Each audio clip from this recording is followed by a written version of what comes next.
શ્રી સ્વામિનારાયણ ભગવાનની જય. હવે આપણે આ સત્સંગની અંદર આવીએ છીએ તો સત્સંગની બધી વાતો સાંભળીએ છીએ મંદિરમાં દર રવિવારે. તમારામાંથી સેક્ટરની સભામાં ઘણા બધા હરિભક્તો જાય છે અને હરિભક્તો પણ સત્સંગની બધી વાતો સાંભળે છે. ઘર સભા પણ તમારામાંથી ઘણા બધા હરિભક્તો કરે છે, નિયમિતપણે કરે છે, એને ધન્યવાદ છે. અને એમાં પણ તમે કંઈક વાંચો છો. બે વાત તમારી પાસે આવશે. એક વાત સમજવાની અને બીજી વાત છે આચરવાની. આચરવાની વાત આવશે. નિયમિત પૂજા કરવી તો એ આચરણ કહેવાય. રવિવારની સભામાં નિયમિત આવવું એ આચરણ કહેવાય. આ ખાવું, આ ન ખાવું આચરણ કહેવાય.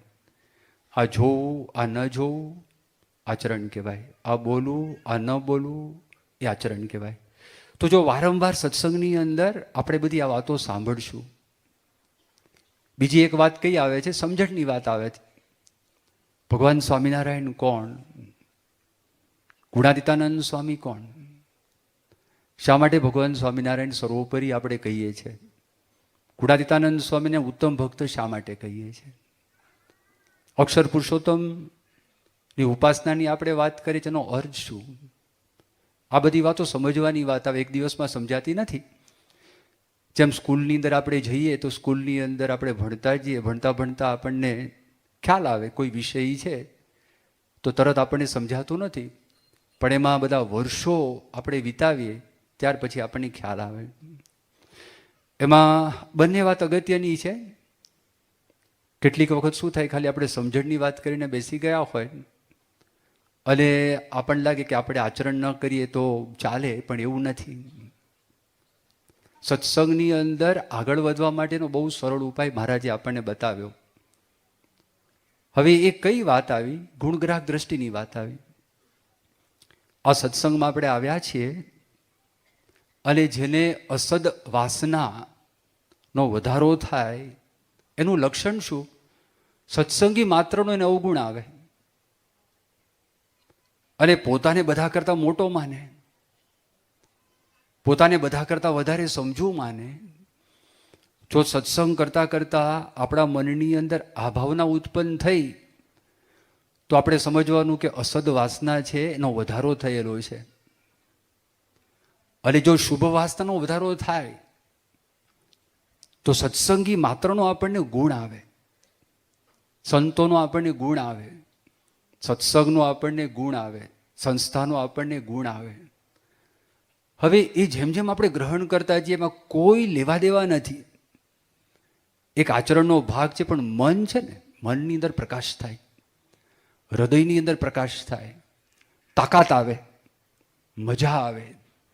આપણે કંઈ જીવન જીવતા હોય, આપણને લાગે ખરેખર આપણે સારું જીવન જીવી રહ્યા છે, એટલી બધી તાકાત અંતરમાં ઉત્પન્ન થાય છે. આ એક બહુ સરળ ઉપાય બતાવ્યો. ચોથા પ્રકરણની 140મી વાત, નવા એડિશન પ્રમાણે 141 કે 42મી વાત છે. ગુણાતીતાનંદ સ્વામી કે ભ્રમરૂપ થવા માટેનો સરળ ઉપાય શું? ભગવાનને, ભગવાનના ભક્તના ગુણ ગાવા, તેમાં જીવ ભ્રમરૂપ થઈ જાય છે. આ એક આચરણની વાત છે. આચરણથી આપણને લાભ થાય છે. ખાલી ખાવાની વાત કરીએ ને આપણે ખાઈએ નહીં તો ભૂખ જાય નહીં. પાણીની વાત કરીએ પણ પાણી પીએ નહીં તો તરસ છે, તરસ મળતી જ નથી. એ જેમ આચરણમાં મૂકવું પડે છે ને, એમ આચરણ કરીએ તો આપણને લાભ થાય ને. કોઈને પ્રભાવ પાડવા માટે નહીં, પણ આપણે પોતા માટે સ્વાંત સુખાય, પોતાના જ સુખ માટે જો આપણે આચરણ કરતા હોઈએ ને તો બીજાને પ્રભાવ પડે જ છે. સગરામ વાગરી હતા, એને શિરાણીના શિવરામ વિપ્ર એ ભગવાન સ્વામિનારાયણના દર્શન કરવા માટે જતા હતા. રસ્તાની અંદર નદી આવી, બંનેને તરસ લાગી હતી અને પાણી પીવું હતું. અને શિવરામ વિપ્ર બ્રાહ્મણ કહેવાય, તો ખોબે ખોબે એમ પાણી પીવા લાગ્યા. પોતાનું મોઢું છે પાણીની અંદર નાખ્યું, જેમ પશુઓ પાણી પીવે ને એમ પાણી પીવા લાગ્યા. સગરામ વાગરીએ પાણી પીધું નહીં. સગરામ વાગરીએ કિનારાની અંદર ત્યાં આગળ વીરડો ગાળ્યો. રેતી હોય ને, ધૂળ હોય, રેતી હોય, તમે ખોદો અને નદીનો તટ હોય, ત્યાં આગળ પાણી હોય, એ પાણીથી પોતાનું પેલું જે વાસણ હતું એ સાફ કર્યું, એને વીછળ્યું, ઉટક્યું, બીજો વીરડો ગાળ્યો, એમાંથી ગરણાથી પાણી લીધું અને ભગવાનને સંભાળીને એને પાણી પીધું. આ બધી નોટ કરતા હતા આ બ્રાહ્મણ શિયાળીના શિવરામ. એણે કીધું, અલ્યા સગરામ, તે તો મારી લાજ લીધી. હું કેવા બ્રાહ્મણ અને અમારે ધર્મ નિયમ પાળવાના હોય અને તું જાતનો વાઘરી, તારે તો નાવા ધોવાનું પણ ના હોય, ખાવાનું પણ તારું વિચિત્ર હોય, લૂંટફાટના ધંધા હોય. હવે એને અસર થઈ તેનું કારણ શું? આ શિવરામ કથા વાર્તા કરતા હતા અને કથા વાર્તાની અંદર બધી પ્રશ્નોત્તરી થઈ અને પ્રશ્નોત્તરીની અંદર પછી સગરામ વાઘરી હતા. એણે એક પ્રશ્ન પૂછ્યો કે તમે ઘણા બધા વખતથી કથા કરો છો ને હું તો સ્વામિનારાયણ ભગવાનના યોગમાં આવ્યો છું અને તમારા મનની અંદર એક જિજ્ઞાસા છે કે સ્વામિનારાયણ કોણ? તો સ્વામિનારાયણ ભગવાન પાસે ઘણું બધું હું શીખ્યો છું, હું તને એક પ્રશ્ન પૂછું, મને જવાબ આપો. તમે ભણ્યા છો ને કથા વાર્તા કરો છો, મારો પ્રશ્ન એ છે કે વિષયમાં ચિત્ત છે કે ચિત્તમાં વિષય છે? અત્યારે આ જ પ્રશ્ન આપણે નાખીએ આ સભામાં. આ વિષયમાં ચિત્ત છે કે ચિત્તમાં વિષય છે? પહેલા વિષય શું? ભૂગોળ, ખગોળ, ઇતિહાસ, ગણિત, ફિઝિક્સ, કેમેસ્ટ્રી, આ વિષયની વાત નથી. આ તો શબ્દ, સ્પર્શ, રૂપ, રસ અને ગંધ, આ પંચ વિષય છે, પંચ વિષયની વાત છે. હવે અભણ વ્યક્તિ, લીમલી ગામમાં કુમામાં રહેનારો વ્યક્તિ, હવે એ વ્યક્તિ આવી રીતે ભર સભાની અંદર સામી છાતીએ બીજા બધા શ્રોતાઓ સાંભળતા હોય અને એની ઉપસ્થિતિની અંદર એનામાં આટલી બધી હિંમત ઉત્પન્ન થાય અને એ હિંમતને લીધે આ પ્રશ્ન પૂછે. આ વિચારવા પડી ગયો. એણે કીધું કે મારે થોડો વિચાર કરવો પડશે, હું તને જવાબ આપું. પ્રશ્ન તો ડઘાઈ ગયા હશે, હાલો આ મારો પ્રશ્ન નાખી દીધો. પછી શિવરામે કથાને થોડોક વિરામ આપ્યો અને છાનામાના પોતે ગરડા ગયા અને ગરડાજીને ભગવાન સ્વામિનારાયણને વાત કરી કે મારે એક પ્રશ્ન છે કે ચિત્તમાં વિષય છે કે વિષયમાં ચિત્ત છે? શ્રીજી મહારાજ કે તારો પ્રશ્ન નથી, આ તારો પ્રશ્ન નથી, આ પ્રશ્ન કોકનો છે. એને હાચુડા મહારાજ સગરામ વાઘરીનો આ પ્રશ્ન છે. મહારાજ કે તો બરાબર છે. હવે સગરામ જેવો આ પ્રશ્ન પૂછી શકતા નિત્યાનંદ સ્વામી કેવા પૂછે? વિચાર કરો. એની એટલી બધી અસર થઈ, પાછા આવ્યા, પાછા આવીને જવાબ આપ્યો કે શિવરામ, ચિત્તમાં વિષય છે ને વિષયમાં ચિત્ત છે, બંને પરસ્પર છે, સાથે છે. આ જવાબ છે ને તારો જવાબ નથી, અમારા ભગવાનનો જવાબ છે. તમે ગયા હતા? તો કે ભાઈ સાહેબ ગયો હતો. એને ત્યાં સ્વીકાર કરવો પડ્યો. એટલી બધી અસર થઈ ગઈ કે એમની સાથે સ્વામિનારાયણ ભગવાનને મળવા માટે ગયા અને સ્વામિનારાયણ ભગવાનના દર્શન કર્યા. એ વ્યક્તિ સગરામના વર્તનથી, જો આચરણથી, સગરામને તો સુખ છે જ, પણ સેજે સેજે બીજાને અસર થાય, પ્રભાવ પડે છે. ખાલી કોઈ વાતો કરે અને વાતો કરીને અસર થઈ હોય પણ જેનું આચરણ બરોબર તમને નહીં દેખાય ને, તો જે ગુણ આવ્યો હશે ને ગુણ જતો રહેશે. પણ કાયમી છાપ ક્યારે પડશે? જો આચરણ હશે તો કાયમી છાપ પડશે, પણ જો આચરણ નહીં હોય તો કાયમી છાપ નહીં પડે. અને એ સાધુ બન્યા. આ સગરામના વર્તનથી એ વ્યક્તિ સાધુ બન્યા. અખંડાનંદ બ્રહ્મચારીનું નામ પાડ્યું સ્વામિનારાયણ ભગવાને. આટલી બધી અસર થઈ ગઈ. જો વિચાર તમે કરો કેવી અસર થાય. ઝીણાભાઈ પંચાળાના, એ ઝીણાભાઈ એ પોતે જુનાગઢ જતા. જુનાગઢની અંદર જે મંદિર છે સ્વામિનારાયણનું, તો એ જે જમીન છે ઝીણાભાઈ આપેલી. એમની ખુરશી, જે નવાબની કચેરી જ્યારે ભરાતી તો તે વખતે એમની ખુરશી ત્યાં આગળ પડતી. હવે એમાં એક વખત એવો પ્રસંગ બન્યો હતો. નવાબ કહેવાય, બધી મહેફિલો ચાલે, સંગીતની મહેફિલ ચાલે, એનો જલસો ચાલે, પછી બધા નાચનારી બધી બાઈઓ આવે, જેનું વર્તન પણ બરાબર ના હોય, એ બધી ત્યાં આગળ ભેગી કરેલી હોય અને દારૂ પીતા હોય અને આ બધા નાચનારીને જોતા હોય. હવે આમને ખબર નહીં ને એક વખત ઝીણાભાઈ ત્યાં આગળ ફસાઈ ગયા. એટલે ઝીણાભાઈ જોયું આ તો ગડબડ છે, એટલે અંતર્વૃત્તિ કરીને બેસી ગયા. જો અંતર્વૃત્તિ ક્યારે થાય? જો નિયમિતપણે ભગવાનનું ધ્યાન કરતા હોય, ભગવાનની આજ્ઞા જો નિયમિતપણે પાળતા હોય, તો પોતાની ઇન્દ્રિયની વૃત્તિ છે એનો સંકેલો કરી શકે. અને સંકેલો કરીને પાછી વૃત્તિ વાળી આંખ બંધ કરીને બેસી જાય, એને કોઈ અસર ના કરે. પ્રસંગ એવો ઉત્પન્ન થઈ ગયો તો ત્યાં આગળ એ પોતે અંતર્વૃત્તિ કરીને બેસી ગયા. ભગવાનની ઈચ્છાથી નવાબની નજર એ જેટલા બધા લોકો ત્યાં આવ્યા હતા એમાં ફરતી ફરતી આમના પર ગઈ. અને તે વખતે એમણે વાત કરી કે આપણી કચેરીની અંદર જો સૌથી વધારે કોઈ પણ પવિત્ર વ્યક્તિ હોય તો આ ઝીણાભાઈ છે પંચાળાના. એની નજર ક્યાંય નથી. બીજા બધાની નજર આના ઉપર છે, નાચનારા ઉપર છે, પણ આની નજર ક્યાંય જતી નથી. પાછી વૃત્તિ વાળી બેસી ગયા હતા.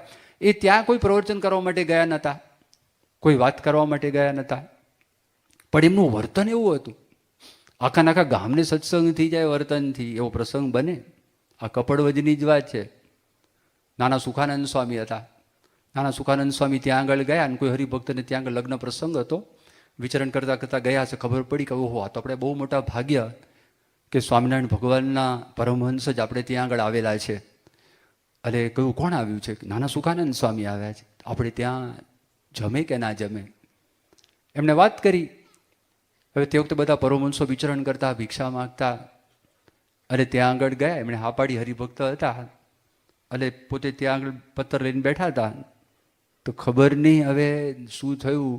જે પીરસનારા હતા ને તો સામાન્યપણે પહેલાં તો કંઈક મિષ્ટાન લઈને આવે, કંઈક બીજું લઈને આવે, તો કઢી લઈને આવ્યા. હવે કઢી નાખી, આખું પત્તર ભરી દીધું.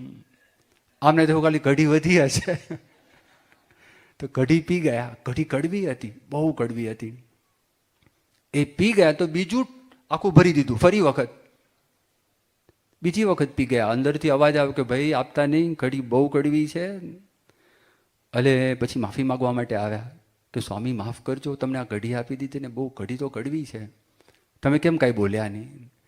નાના સુખાનંદ સ્વામી કે સ્વામિનારાયણ ભગવાને 108 પ્રકરણ બદલ્યા. એમાં એક પ્રકરણ ગોળા પ્રકરણ હતું. અને એ ગોળા પ્રકરણ એવું હતું કે તમને જે કાંઈ ભિક્ષા મળે નદીના જળની અંદર બરોબર આ જોડીને ઝપકોડવી, અને ઝપકોડીને રસકસ બધા નીકળી જાય.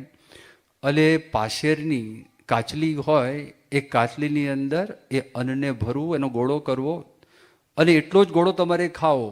અને એ ખાતા પહેલાં નાખવું કૂતરાને, અને કૂતરો એને સૂંઘે નહીં અને કૂતરો એને ખાય નહીં, પછી તમારે ખાવાનું. આવું પ્રકરણ હતું.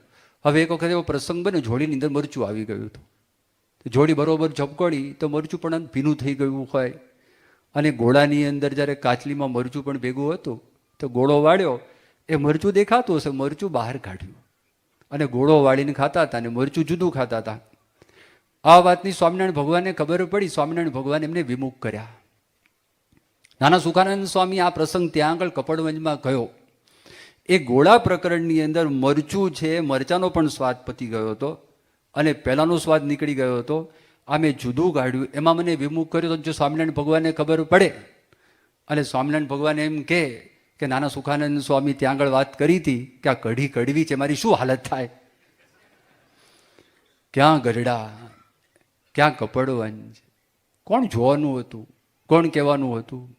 પણ નાના સુખાનંદ સ્વામી જ્યારે આવું કર્યું, આખા કપડવંજને સત્સંગ થયો. તે કપડવંજના સત્સંગને કહેવાય છે કઢીનો સત્સંગ. આચરણ. પણ એનું મૂળ શું હતું? ભગવાન સ્વામિનારાયણનું આચરણ, ભગવાન સ્વામિનારાયણનું વર્તન. આ બધા પરમહંસો ભગવાન સ્વામિનારાયણ પાસે ભેગા થયા હતા, એમને ભેગા નહોતા થયા. આજે નિસ્વાદી વાત કરી કે જાઓ તમે નિસ્વાદી વર્તમાન કરો, પણ સ્વામિનારાયણ ભગવાનને જોયા હતા. જ્યારે સ્વામિનારાયણ ભગવાન સત્સંગની અંદર મુક્તાનંદ સ્વામી હચમચી ગયા હતા. મુક્તાનંદ સ્વામી કેવા આચરણવાળા હતા. જ્યારે સ્વામિનારાયણ ભગવાન અલગ અલગ બધા પ્રકરણ એ ફેરવતા હતા. એમાં એક પ્રકરણ એવું હતું, બહુ કઠણ પ્રકરણ હતું. તો મુક્તાનંદ સ્વામીએ જાતે પોતે એવો વિચાર કર્યો કે હું લીમડો વાટીને પીવું. 3 વર્ષ સુધી મુક્તાનંદ સ્વામી લીમડો વાટીને પીધો છે કે આના કરતાં તો કોઈ કઠણ વર્તમાન નહીં હોય ને, આ હું પ્રયોગ કરી જાઉં, પછી ગમે તે વર્તમાન આવશે તો મને વાંધો નહીં આવે. એ આવા મુક્તાનંદ સ્વામી હતા. પણ એ નીલકંઠ વર્ણી જ્યારે લોજની અંદર આવ્યા ને નીલકંઠ વર્ણીનું વર્તન જોયું, આચરણ જોયું, તો તે વખતે એમને થયું કે અમારા બધાના તપ ઝાંખા પડી ગયા છે. એવા વર્ણી છે, એવું જબરજસ્ત આચરણ જોયું, વર્તન જોયું. અને પછી ખબર પડી, પછી બધા જ સંતોને કોઈને કંઈ કહેવું પડ્યું નથી. શરૂઆતની અંદર કોઈ મંદિર નહોતા. સ્વામિનારાયણ ભગવાન 1856ની સાલમાં સત્સંગમાં આવ્યા. 1878ની સાલમાં પહેલું મંદિર થયું, 22 વર્ષ થયા. હવે શરૂઆતમાં જે સંતો હતા વિચરણ કરે, કરપત્તર ઉદર જોડી અને એવું બધું તંત્ર, જાત જાતના બધા પ્રકરણો બદલાતા જાય. અત્યારે 5 ટાઈમની કથા એ તો શ્રીજી મહારાજ ધામમાં ગયા પછી ગોપાળાનંદ સ્વામી, ગુણાતાનંદ સ્વામી ભેગા કરીને ફિક્સ કરેલી. એ પહેલાં એવું હતું નહીં. સ્વામિનારાયણ ભગવાન રાત્રે 12 વાગે ઊભા કરીને કથા કરે, સવારે 3 વાગે કથા કરે, જમતા જમતા કથા કરે, ગમે ત્યારે પોતે કથા કરે, હાલતા હાલતા કથા કરે. આ બધા કાર્યક્રમો હતા. તો સંતો એનાથી બધા ટેવાયેલા હતા. હવે મંદિર થયા ત્યાં આરતીમાં કોઈ જાય નહીં, ઉપર ત્યાં આગળ પહેલાંમાં જાય નહીં, પ્રદક્ષિણા કરે નહીં, કારણ કે અલખ નિરંજન બધા હતા અને શ્રીજી મહારાજની મૂર્તિને ધારીને બધે ફરતા હતા. શ્રીજી મહારાજ જાતે પોતે આરતીમાં જવા લાગ્યા, શ્રીજી મહારાજ પોતે પ્રદક્ષિણા કરવા લાગ્યા. જ્યારે જોડી માગવાની વાત આવી, શ્રીજી મહારાજે પોતે જોડી માગી અને જોયું કે આમની ઈચ્છા છે, આપણા ઈષ્ટદેવની મરજી છે, ભલે આપણા માટે પ્રધાન છે પણ એમની આ ઈચ્છા છે અને લાંબા સમય સુધી પૃથ્વીનું તળ રહે ત્યાં સુધી ઉપાસનાનો માર્ગ છે, ભક્તિનો માર્ગ છે, એમાં કોઈ પણ પ્રકારનું વિઘ્ન ના આવે એના માટે શ્રીજી મહારાજે આ બધો પ્રબંધ કરેલો હતો. તો એમાં ભલે આપણે સામે છે, અત્યારે પ્રત્યક્ષ છે, તો પણ આપણે એમને સહકાર આપવો જોઈએ. પણ શ્રીજી મહારાજે પોતે વર્તી બતાવ્યું. તો એ જે પરંપરા તમે જો એ લોકોના જીવનમાં આ બધું હતું તો બધું કામકાજ થાય, એનો પ્રભાવ પડે. શાસ્ત્રીજી મહારાજ માટે ચંદુભાઈ વિદ્યાધિકારી બોલેલા. ચંદુભાઈ વિદ્યાધિકારી એટલે અત્યારે એજ્યુકેશન મિનિસ્ટર કોને? સરકાર થઈ. હવે એ વખતે રાજાઓ હતા, સર ભગવતસિંહ બાપુ ગોંડલના. તો એનું શિક્ષણનો આખો જે વિભાગ એ સંભાળનારા હતા ચંદુભાઈ પટેલ, પણ કહેવાતું ચંદુભાઈ વિદ્યાધિકારી. જ્યારે શાસ્ત્રીજી મહારાજને 80 વર્ષ પૂરા થયા, 81નું વર્ષ બેઠું અને અટલાદરાની અંદર એ વસંત પંચમીનો બહુ મોટો ઉત્સવ હતો. એટલે વસંત પંચમી એટલે જે વસંતનો 5મો દિવસ, વસંત સુદ એટલે કારતક માક્ષર પોષ મહાસુદ પાંચમ, એ મહાસુદ પાંચમનો દિવસ. આ ચોથને દિવસે રાતની જે સભા હતી એ સભાની અંદર ચંદુભાઈ વિદ્યાધિકારી પોતે એવું બોલ્યા કે હું કોઈ પંથનો નથી અને હું તો કેવો માણસ છું, બંડખોર સુધારક છું, પણ આ શાસ્ત્રીજી મહારાજ એ ગુરુની પરમ ગુરુ છે અને શંકરાચાર્ય કરતા મારા અંતરની અંદર એમના માટે મારે બમણું માન છે. એનું કારણ સમજાવે. જો અસર છે ની છે આચરણની અસર. જ્યારે અક્ષર મંદિર ગોંડલના પાયા ખોદાતા હતા, 60 ફૂટના એ ઊંડા પાયા હતા. એમાં આ શાસ્ત્રીજી મહારાજને નીચે ઉતરીને કામ કરતા મેં જોયા છે. આ પથ્થર આવે છે પાનેલીથી. એ ત્યાં સરહદ ઉપર, ગોંડલ રાજ્યની સરહદ ઉપર પાનેલી ગામ, એમાં પથ્થરની ખાણ, ગોંડલના જે પથ્થર વપરાયા છે, પાનેલીના પથ્થર વપરાયા છે. તો ત્યાં આગળ તડકાની અંદર આ સ્વામીને એ પથ્થરમાંથી ખાણ કાઢતા મેં જોયેલા છે. ટાળ તડકો ભૂખ તરસ સહન કરતા મેં જોયેલા છે. જ્યાં આગળ ઝેરી જીવજંતુ હોય એની પણ કોઈ દરકાર કર્યા સિવાય, એમને કશું પાથર્યા સિવાય જમીન ઉપર મેં એમને સૂતા જોયા છે. આ સ્વામિનારાયણ ભગવાનની ભક્તિ છે, પોતાના દેહનો કોઈ વિચાર કર્યો નથી. આ જો વર્તન છે, વર્તનની અસરથી. રવિશંકર મહારાજ કેવા, અહીંયા પધરાયું છે રવિશંકર મહારાજની આપણે પૂતળું પધરાયું છે ગાંધીનગર, તમે જોજો. આમ લાકડી રાખી છે, રવિશંકર મહારાજ આગળ ચાલે છે. એ બહુ જ પ્રખ્યાત થઈ ગયા. ગામડે ગામડે પોતે વિચરણ કરતા, બહુ ભણેલા નહોતા, પણ જીવન, સમર્પિત જીવન એ વ્યક્તિનું હતું. એ કોઈ પણ સ્થાનની અંદર ઊભા રહે તો એની પાસે એ આસાન હતું, લોકો એને દાન આપી દેતા. ભૂમિદાન હોય, પૈસાનું દાન હોય. ખબર હતી કે આ દેશની માટે એ જે લડત છે એ લડતમાં પોતે જોડાયા છે. સરદાર પટેલ કેવા, એ સરદાર પટેલ પાસે ગમે તેવી વ્યક્તિ આવે એ વ્યક્તિનું ચાલે નહીં. પછી યુરોપિયન હોય, ગમે તેવો મોટો હોય, સરદાર એક વખત મન નક્કી કરે કે મારે આ કામ કરવું છે, એ થાય જ. લોખંડી પુરુષ કહેવાય. પણ એક વખત રવિશંકર મહારાજ અને સરદારને પરસ્પર એક વિવાદ, એક લડત થઈ અને લડતની અંદર સરદાર એક મત ઉપર હતા, આ બીજા મત ઉપર હતા અને થયું સરદાર મચક આપે નહીં, રવિશંકર મહારાજ મચક આપે નહીં. અને સરદારને ખબર પડી સામે રવિશંકર મહારાજ છે. સરદાર કે આ બ્રાહ્મણનો શ્રાપ લાગશે, આપણે પાછા વળો. એ પાછા વળી ગયા. એ રવિશંકર મહારાજ 1962ની સાલમાં સુરતની અંદર જ્યારે યોગીજી મહારાજને મળ્યા, અને યોગીજી મહારાજનો સાધુ સ્વભાવ, એનાથી એટલા બધો પ્રભાવ એમના અંતરમાં પડ્યો. એમણે પોતે વાત કરી કે યોગીજી મહારાજ બોલે છે ઓછું, પણ એનો પ્રભાવ ઊંડો છે. બીજા બોલે ઘણું બધું, પણ લાંબો પંથ કપાતો નથી. પણ યોગીજી મહારાજ બોલે છે એની અસર હૃદય ઉપર થાય છે. પ્રભુક સ્વામી મહારાજના દર્શન કરવા માટે રવિશંકર મહારાજ આવતા, અને રવિશંકર મહારાજને ખબર પડે તે વખતે પ્રજ્ઞાચક્ષુ થઈ ગયા હતા. આપણા એક સંત છે બ્રહ્મમુનિ સ્વામી, એ બ્રહ્મમુનિ સ્વામીના પિતાશ્રી રવિશંકર મહારાજના અંતેવાસી સેવક હતા. એ રવિશંકર મહારાજ ધામમાં ગયા ત્યાં સુધી એમની સેવાની અંદર હતા. રવિશંકર મહારાજનો આશ્રમ બોચાસણની અંદર પણ હતો. પણ એમને ખબર પડે અમદાવાદમાં હોય ને પ્રમુખ સ્વામી મહારાજ પોતે આવેલા છે, તો પ્રમુખ સ્વામી મહારાજના દર્શન કરવા માટે એ આવે પ્રજ્ઞાચક્ષુ એમ્બેસેડર ગાડીમાં આવ્યા હોય. આપણા મંદિરનું પ્રાંગણ હોય, એ જે લીમડો છે એ લીમડાના વૃક્ષની પાસે આ ગાડી છે પાર્ક થાય, એ ગાડીમાં બેઠા. બહુ મોટી ઉંમર હતી, વૃદ્ધાવસ્થા હતી, પણ પ્રમુખ સ્વામીનો સ્પર્શ તેને ખબર પડે કે આ પ્રમુખ સ્વામી મહારાજનો સ્પર્શ છે, એને ખ્યાલ આવે. અને સ્વામીને મળવા માટે આવ્યો. સ્વામી માટે કેટલો બધો એમને ભાવ અને અંતરમાં કેટલી બધી ઊંડી અસર એમને થઈ ગઈ હતી આચરણની અને વર્તનની. તો આપણે એક પિનાકીન જોશી કરીને કાર્ય કરતા હતા. એક વખત મંદિરમાંથી પ્રસાદ લઈ અને રવિશંકર મહારાજ પાસે ગયા. રવિશંકર મહારાજને વાત કરી કે આ તમે પ્રસાદ છે, પ્રસાદ જમો. કે શેનો પ્રસાદ છે?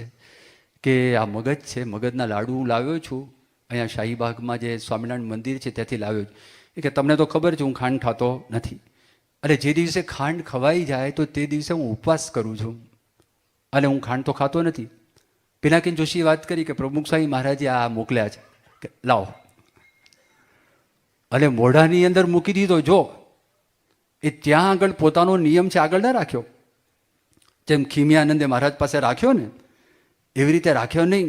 તો આના પરથી ખબર પડે કે આટલી બધી અસર થઈ ગઈ, જબરજસ્ત અસર થઈ ગઈ. આજે અબ્દુલ કલામ ઉપર બાપા જાદુ કર્યો. એ શું થયું? કયું આચરણ? મોટા મોટું આચરણ કયું? એક ક્ષણનો કરોડમો ભાગ એ ભગવાનને પ્રમુખ સ્વામી મહારાજ ભૂલ્યા નથી. આ આચરણ છે. અને એ આચરણ બધું આવે. એક ક્ષણ ભૂલ્યા નથી એટલે ક્યારેય ભગવાનની આજ્ઞાનો લોપ કર્યો નથી, ક્યારેય ભગવાનની મરજીનો લોપ કર્યો નથી. આ પરિસ્થિતિની અંદર પણ જ્યારે સંતો પ્રશ્ન પૂછે ને સ્વામી જવાબ આપે નહીં, અને એકદમ શાંત છે, પણ જો સિદ્ધાંત વિરુદ્ધ કાંઈ પણ બોલે તો સ્વામી ના પાડે. અને બોલે સિદ્ધાંત કયો છે? સિદ્ધાંતમાં કોઈ ફેરફાર નહીં. કરતા હરતા ભગવાન છે, એમાં કોઈ દિવસ ફેરફાર ન થાય.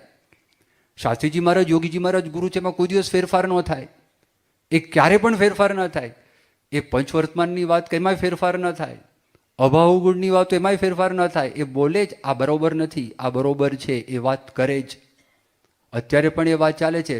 તો તમે જો અસર કેટલી જબરજસ્ત અસર થઈ ગઈ.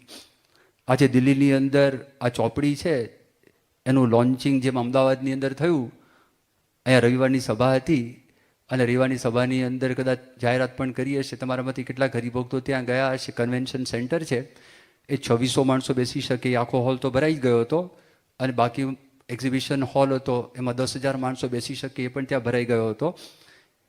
એક સારંગપુરની અંદર થયું ફંક્શન, બીજું ફંક્શન થયું અમદાવાદની અંદર.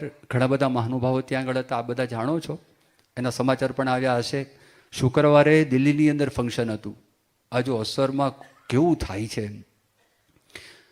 હવે દિલ્હીમાં પરપ્રાંતિ માણસો, અરે પરપ્રાંતિ માણસો હતા. એ સભાની અંદર વચ્ચે પ્રમુખ સ્વામી મહારાજની મૂર્તિ છે એ મૂકેલી હતી, અને બંને બાજુ 5-5 વ્યક્તિઓ બેઠા હતા. માની લો કે સામે વચ્ચે આ બાજુ સ્વામીની મૂર્તિ છે, એટલે પેલી બાજુ મોહન સ્વામી, પછી ઈશ્વરચરણ સ્વામી, પછી ત્યાં આગળ આ પુસ્તક લખનાર પ્રોફેસર તિવારી, અરુણ તિવારી, એની બાજુમાં જે પ્રકાશક હાર્પર કોલિન્સ અને ચીફ એક્ઝિક્યુટિવ ઓફિસર પી સુકુમાર, અને ઈસરોના ચેરમેન, કરંટ ચેરમેન કિરણ કુમાર, એ પોતે પણ ત્યાં આગળ આવેલા. અને આ બાજુ ચિન્નાજીયર સ્વામી હતા, એમની બાજુની અંદર લાલકૃષ્ણ અડવાણી હતા, એમની બાજુની અંદર ડૉક્ટર બદ્રીનાથ હતા. બદ્રીનાથની બાજુની અંદર GMR બહુ મોટું આખું ઇન્ડસ્ટ્રીનું ગ્રુપ છે, જે લોકો ઇન્ફ્રાસ્ટ્રક્ચર છે, હાઈવેઝ છે. હૈદરાબાદની અંદર એટલે આખા આંધ્રપ્રદેશમાં સૌથી વધારે પૈસાદાર વ્યક્તિ એ GMR કરીને છે, રાવ મિસ્ટર એ ગાંધી મલ્લિકાર્જુન રાવ એનું આખું ફૂલ નેમ છે. અને આખો દિલ્હીનો નવો એરપોર્ટ એમણે જ બનાવેલો છે, ઇન્ટરનેશનલ એરપોર્ટ, લોકલ એરપોર્ટ, એનું સંપૂર્ણ મેન્ટેનન્સ એ જ લોકો પોતે ત્યાં કરી રહ્યા છે. એના જે ભાઈ હતા એ ભાઈ આવેલા હતા. અને છેલ્લે હતા મોહનભાઈ. અને આ મોહનભાઈ એ પણ જબરજસ્ત વ્યક્તિ, એ સામાન્ય વ્યક્તિ નહીં. એ મોહનભાઈ આખું મણિપાલ ગ્લોબલ એજ્યુકેશન ટ્રસ્ટ છે એના ચેરમેન છે. એ વ્યક્તિ 12 વર્ષ સુધી ઇન્ફોસિસના ચીફ ફાઇનાન્શિયલ ઓફિસર હતા. આખા દેશના એ સારામાં સારા CFO, એવું ચાર્ટર્ડ એકાઉન્ટન્ટનું એસોસિએશન, એના તરફથી એને આ ઇલકાબ પ્રાપ્ત થયો. પછી એશિયાનું બીજું એક છે, એના તરફથી પણ એને ઇલકાબ પ્રાપ્ત થયો. 12 વર્ષ સુધી એ વ્યક્તિ છે. સેબી જે સિક્યોરિટી આખું એક્સચેન્જ બોર્ડ છે આપણા દેશનું, એના પોતે બોર્ડ મેમ્બર છે. ઘણા બધા આપણા દેશના મોટા સંસ્થાનો છે, એના બોર્ડના મેમ્બર હોય, કાં તો ડાયરેક્ટર હોય, કાં તો પૂર્વ ડાયરેક્ટર હોય એ વ્યક્તિ. તો એ 12 વર્ષ સુધી ઇન્ફોસિસને એકદમ આગળ લાવ્યા. એક નવી પોલિસીને આર્ટિક્યુલેટ કરી, જે આપણા ભારત સરકારે એનો સ્વીકાર કર્યો, પણ કરનારા મોહનદાસ પાઈ પોતે એ વ્યક્તિ. 2006ની અંદર એણે વાત કરી, સ્વતંત્રપણે CFO તરીકે રિટાયર થયા. એણે કીધું કે મારે આ કામ કરવું નથી, પણ જો ઇન્ફોસિસને તમારે ખરેખર આગળ વધારવું હોય તો આમાં કામ કરનારા માણસો છે, હ્યુમન રિસોર્સ, એ કેવી રીતે વ્યવસ્થિતપણે સંગઠિત થાય, તો એના માટે પ્રયત્ન કરવો જોઈએ. રિસર્ચ છે એના માટે ધ્યાન રાખવું જોઈએ. એજ્યુકેશન, શિક્ષણનું ધ્યાન રાખવું જોઈએ. તો એનું માર્ગદર્શન 2011ની સાલ સુધી એ વ્યક્તિએ મોહનદાસ પાઈએ આપ્યું. આપણા અક્ષરધામની અંદર આ વ્યક્તિ 5 થી 6 વખત આવી ગયા છે. બધા મોટા માણસોને વોટર શો જોવા માટે ખાસ અહીંયા આગળ લાવે અને જો કે પ્રમુખ સ્વામી મહારાજે કેવું કામ કર્યું છે. પ્રમુખ સ્વામી મહારાજને આ વ્યક્તિ મળેલા છે. અને એ વ્યક્તિ એ ત્યાં આગળ હતા અને આ બધાએ પ્રવચનો પણ કર્યા. સાથે 10 દેશની એમ્બેસી, એના કાં તો એમ્બેસેડર અથવા તો ડેપ્યુટી એમ્બેસેડર આ સભાની અંદર હાજર હતા. 10 દેશના, કેનેડા, ઇઝરાયલ, પછી આ તો ખરું નેપાળ, બાંગ્લાદેશ, મ્યાનમાર, એ બધાનો તો ખરા જ, પણ કેનેડા, ઇંગ્લેન્ડ, આ બધા, ઇઝરાયલ, આ બધા દેશના પણ એમ્બેસેડર આની અંદર હાજર હતા. 500 ડિગ્નેટરી આવેલા, ડાઇકિનના મેનેજિંગ ડિરેક્ટર આવેલા, આ બધા. અને મોટી બધી હસ્તીઓ હતી. 500માંથી 435 વ્યક્તિઓ હાજર હતા. અમુક લોકો બધા પરદેશ ગયા હતા, અમુકનું સ્વાસ્થ્ય સારું નહોતા આવી શક્યા. પોતે બધું લખેલું કે અમારી બહુ આવવાની ઈચ્છા હતી પણ અમે આવી શક્યા નથી. તો 435 ડિગ્નિટરીઝ પણ 570 જણા ભેગા થઈ ગયા, કારણ કે એની સાથે આવ્યા એ આમ પેલા ઇન્વાઇટીના લિસ્ટમાં ના હોય. જેમ કે કલામ સાહેબની ઓફિસમાંથી 6 જણા આવ્યા, તો એ તો ઇન્વાઇટીની લિસ્ટમાં હતા જ નહીં. તો એમ થઈને 570 ત્યાં આગળ આવ્યા. અને બધાએ જોયું, બહુ આશ્ચર્ય હતું, અતિ આશ્ચર્ય હતું કે અબ્દુલ કલામ સાહેબ એક મુસલમાન વ્યક્તિ અને એટલા બધા પ્રામાણિક માણસ છે, એ વ્યક્તિએ પ્રમુખ સ્વામી મહારાજ ઉપર પુસ્તક લખ્યું. શું અસર થઈ, શું થયું, શું જાદુ થઈ ગયો. આ ભદ્રેશ સ્વામી બેંકોક ગયા હતા, પછી આપણા એમ્બેસીની અંદર થાઈલેન્ડમાં એ ગયા હશે, એ અક્ષરવત્સલ સ્વામી. પછી ત્યાં ગયા, પહેલાં તો સામાન્ય રિસ્પોન્સ હતો, પ્રતિભાવ, કે સાધુઓને જોઈએ કે સાધુ ક્યાં અહીંયા આવી ચડ્યા, શું હશે. પછી કીધું કે પુસ્તક આપવા આવ્યા. શું પુસ્તક હશે? કે અબ્દુલ કલામે પ્રમુખ સ્વામી મહારાજ અમારા ગુરુ છે એના પર પુસ્તક લખ્યું. કે શું? અબ્દુલ કલામે પ્રમુખ સ્વામી મહારાજ ઉપર પુસ્તક લખ્યું? કે હા. ક્યાં છે? જોયું ને, પાના ફેરવવા લાગ્યા. Harper Collins, Harper element. ફોટોગ્રાફરને બોલાવ્યો. એને કીધું આ 2 સંતો અને મારો આ પુસ્તક સાથે ફોટો પાડો. અને ફોટો પાડ્યો ત્યાં આગળ. હવે આ જો જાદુ, ગજબનો જાદુ. હવે શું થયું, શું આ આચરણ, વર્તન. અને અમથા 945 સંતો આવી ગયા છે ભાઈ, કાયમ માટે. વિચાર તો કરો, અમથા આવી ગયા છે અહીંયા આગળ. બહુ આશ્ચર્યકારી ઘટનાઓ છે. આ 6 ધોરણ પૂરું નથી કર્યું અને અબ્દુલ કલામ મેં તમને વાત કરી હતી 48 યુનિવર્સિટી વિશ્વની એમાં પીએચડીની ઓનરરી ડોક્ટરેટ આપેલી છે. આટલા છે આ બાજુ અને આટલી અસર કરી જાય છે. કેવી અસર થઈ ગઈ. અબ્દુલ કલામ અહીંયા આગળ સારંગપુર ગયા ને અને આગલા દિવસનો પ્રસંગ છે 1:15 વાગેલો સવારનો. એ આવેલા સીધા દિલ્હીથી, બીજે દિવસે સારંગપુર જવાનું હતું.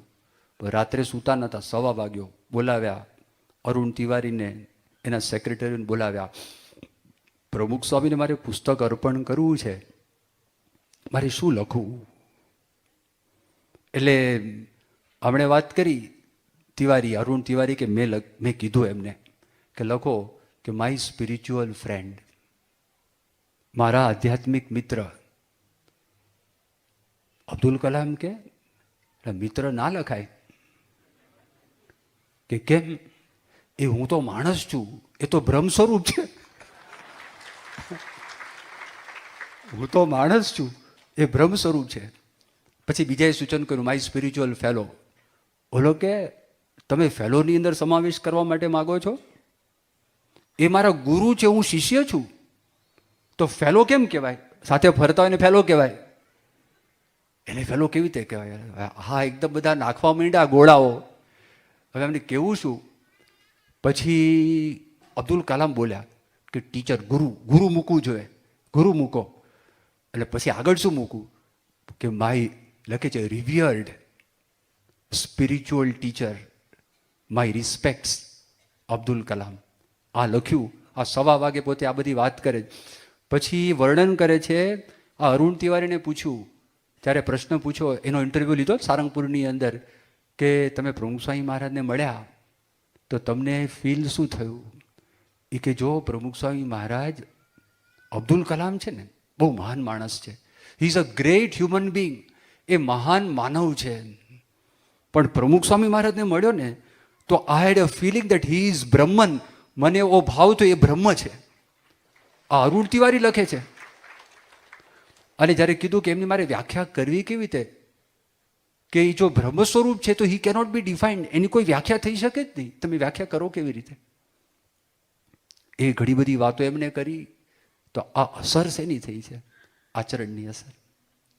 આપણે જીવનમાં આગળ વધવું હોય, જે કંઈ શબ્દો આપણે સાંભળીએ છે ને, બેવ દ્રઢતા કરવાની છે. સમજણની દ્રઢતા, આચરણની દ્રઢતા.